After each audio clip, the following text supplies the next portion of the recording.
Детелина Николова е на 54 години. Повече от 30 години живее и работи в Добрич. Завършила е висшето си образование в Икономическия университет във Варна.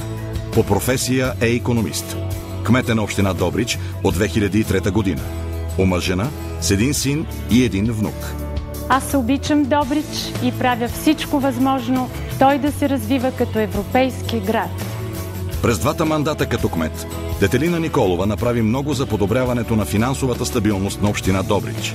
Под нейно ръководство бяха осъществени европейски проекти за над 50 милиона лева. Благодарение на работата на Николова и нейния екип, беше направена мащабна промяна в инфраструктурата на общината. ГЕРБ каза не на популизма и заложи на реални действия. Ще направя всичко възможно за решаването на проблема с водоснабдяването на града. Ще продължа развитието на инфраструктурата и благоустрояването в жилищните квартали на Добрич. Ще допринеса за създаването на по-добри условия за работа и живот. Знайте, че мога. Доверете ми се, за да продължим напред.